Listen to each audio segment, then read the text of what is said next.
안녕하십니까. 신의 한수 홍철기입니다. 안철수가 정계 복귀 선언을 했습니다.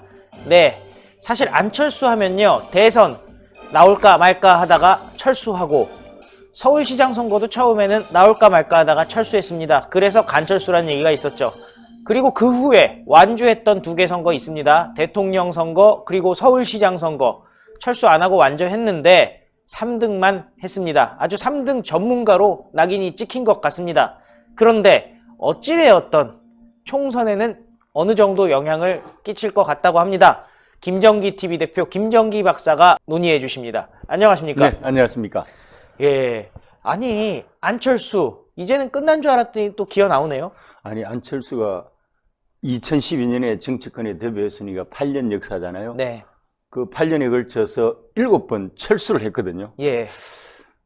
그런데 이번에 또 나왔어요. 네. 이제 8번째 이 철수의 역사가 씌어질 것 같습니다. 네. 이번에도 철수한다.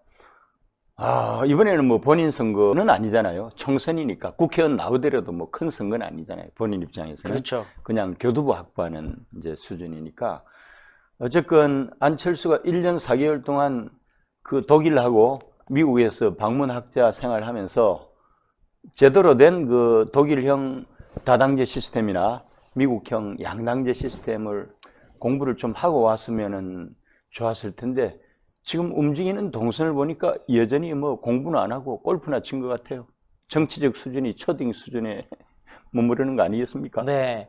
근데 사실 안철수라는 사람 자체만 놓고 보면은 네. 파급력이 없을 것 같은데, 네. 또 중도 세력이라는, 그리고 그럼요. 과거에 안철수를 지지했던 분들을 생각한다면은 어느 정도 총선에 영향력을 끼칠 수 있다, 이런 분석도 나오는데요. 그렇죠. 지난 2016년이죠. 2016년에 안철수가 만든 국민의당이 호남 지역구를 싹쓸이하고 그래서 38석 확보했고요. 그 다음에 이제 비례, 그러니까 그 정당 득표율 있죠. 네. 25% 확보해가지고 민주당보다 많이 나왔습니다. 와, 총선 때. 그러네요.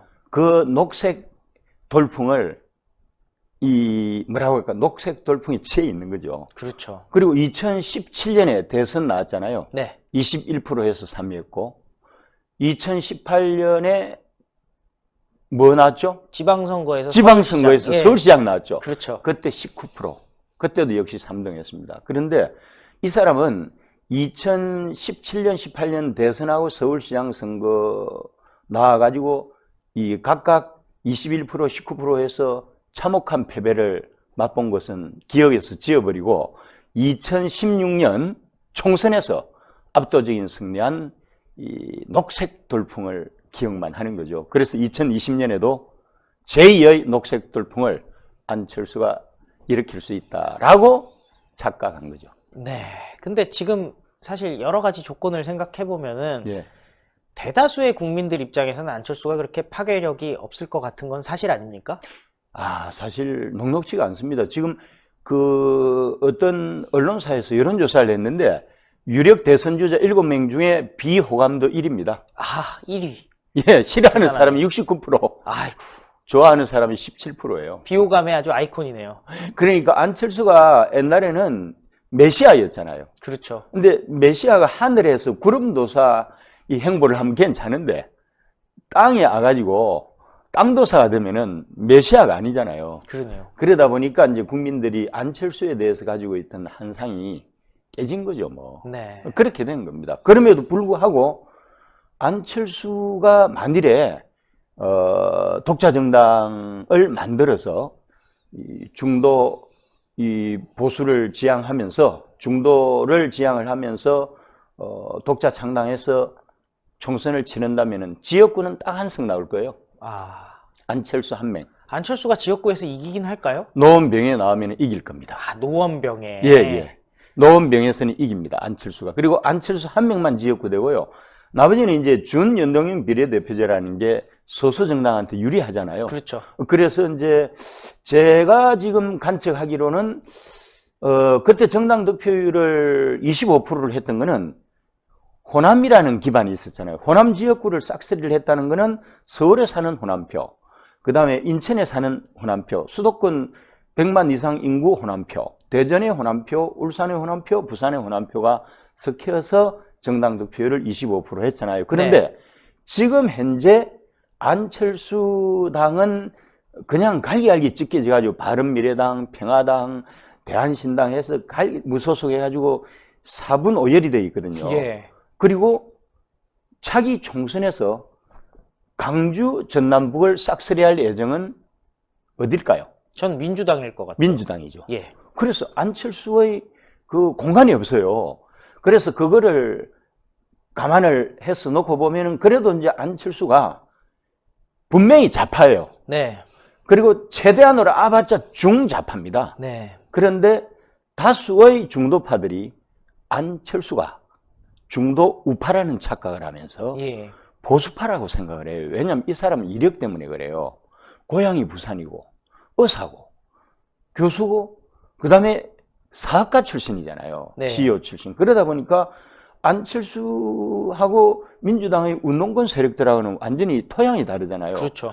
전형적인 이 보수 진영의 지도급 인사들의 스펙하고 비슷하거든요. 그러네요. 그러다 보니까 이 착각을 하는 거예요, 사람들이. 그래서 안철수를 보수파로 생각하면 이거 엄청난 착각입니다. 안철수는 명백한 좌파고요. 좋게 봐도 중좌파인데 그러면은 중우까지 왜 외연 확장이 되느냐.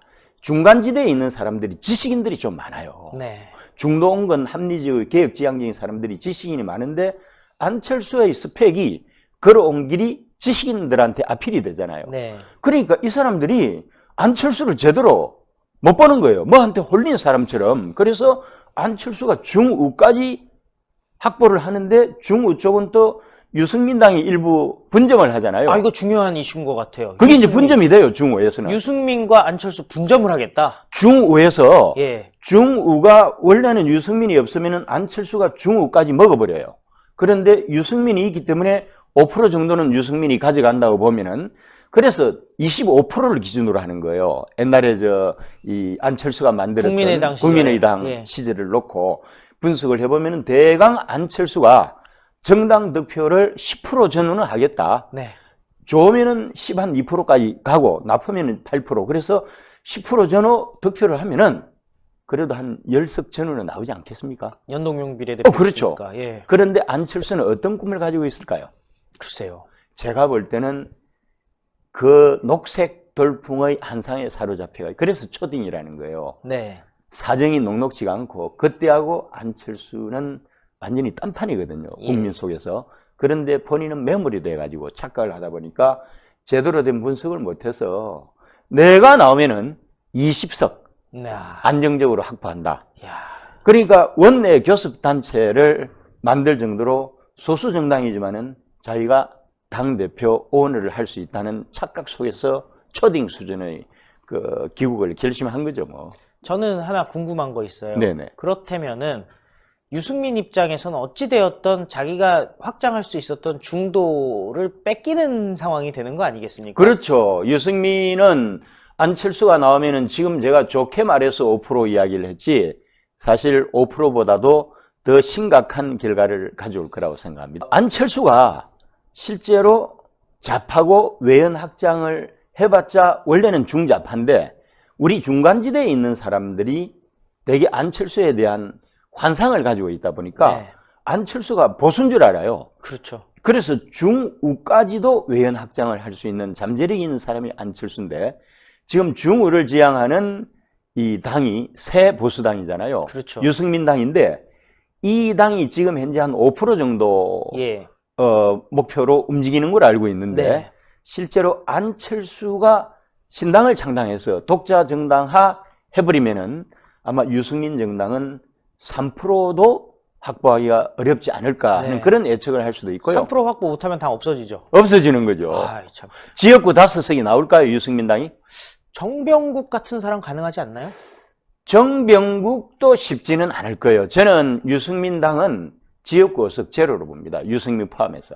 아, 전멸. 전멸이죠. 그럼 유승민 이번에 완전히 망하나요? 망하는 거죠. 아, 그러니까 우리 자유한국당하고 선거연대를 통해서 중요 이 후보들에 대해서 예를 들어서 그 지역에 대해서 무공천 지역을 하지 않는 한 현재 구도로 각자 후보를 내 가지고 싸우면은 저는 이 새 보수당은 지역구 한 명도 없을 것 같고요. 만일이 비례해서 3%안 되면 끝나는 거 아닙니까? 제가 예. 듣기로는 최근 보도를 보니까 자유한국당에서 유승민 당보다는 안철수랑 먼저 통합협상하겠다 이런 말도 지금 새 나오나 봐요. 참 그거는 빅픽처죠. 네. 만일에 그렇다면은 한교안 대표가 이 정치적 판단 능력이 전략적 사고가 엄청나게 향상된 것입니다. 네. 대단한 판단이죠. 그러니까 단순히 우리가 이제 총선에 머물러서는 안 되고 예. 대선을 봐야 되잖아요. 그렇죠. 정권을 가져오는 게 중요하거든요. 그렇죠. 그래서 정권을 가져오는 차원에서 이번에 한교안 대표가 대성적인 차원에서 빅텐트를 주장했잖아요. 네. 그러면은 여기에는 유승민 효과는 별로 없습니다. 솔직히 말씀드리면은 안철수가 독자 정당화를 모색을 하는 마당에 유승민은 공간이 별로 없습니다. 끝난 거네요. 예, 그러기 때문에 차라리 유승민은 아니면은 뭐 새보수당 각자 들어오라고 그러고 안철수를 끌어들이는 아니야말로 정말 이거는 엄청난 전략가들이 구사할 수 있는 대전략이죠. 왜냐? 안철수가 아까 말씀드린 대로 좌나 중좌파지만은 중우까지 외연 확장이 가능하잖아요. 그렇죠. 그런데 정통보수 입장에서는 안철수 별로로 보잖아요. 그렇죠. 그런데 안철수 입장에서 솔직히 본인이 대권 꿈이 있다면은 중간지대에서 대한민국 대통령 꿈 이룰 수 있습니까? 한 번도 없었습니다. 한 번도 없었잖아요. 예. 앞으로 없습니다.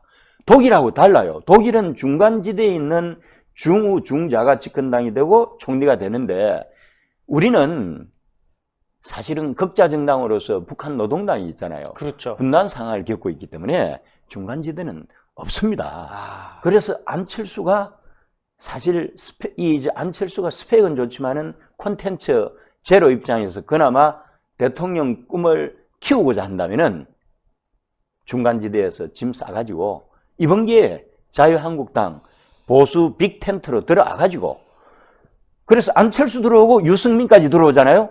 그리 돼가지고 선거 치르면은 자유한국당은 수도권에서 압승을 합니다. 네. 수도권 압승이라는 건요, 원내 가반 어석은 아주 기본이에요. 아, 제 생각에 안철수, 유승민까지 끌어들인다면은 말하자면은 제대로 된 보수 대통합을 하는 리더십을 한교안 대표가 발휘해 준다면은 150석 미니멈, 맥시멈 180석까지 갈 수 있습니다.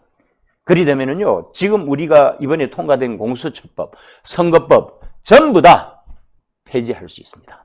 아, 정말 희망 섞인 분석 감사합니다. 네, 감사합니다.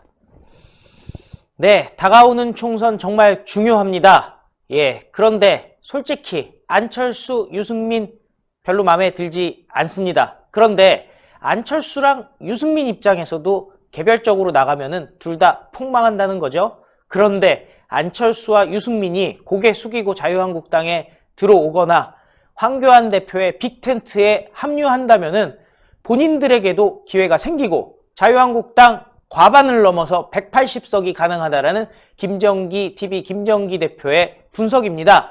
예, 보다 자세한 내용 김정기 TV에서도 보실 수가 있고요. 또 신의 한 수는 또 다양한 의견들 많이 보실 수가 있으니까요. 한 가지만 정답 아니지 않습니까? 여러분들 골라보실 수 있는 또 재미를 느끼실 수가 있습니다. 신의 한 수 구독 버튼 잊지 말아주시고요. 또 1877-1477 정기 회원 가입과 또 유튜브 회원 가입도 많이 부탁드리겠습니다. 감사합니다. 감사합니다. 신의 한 수의 구독, 좋아요, 알림 방법입니다. 보실 영상을 눌러주세요. 아래의 구독 버튼을 눌러주세요. 그럼 종 모양이 나옵니다. 그 종 모양을 눌러주시면 신의 한 수의 새로운 영상들이 알림이 울립니다. 그리고 엄지척 좋아요 버튼을 눌러주세요. 여러분의 구독, 좋아요 버튼은 신의 한 수에 큰 힘이 됩니다. 댓글로 여러분의 많은 의견도 듣고 있습니다. 응원의 댓글도 부탁드립니다.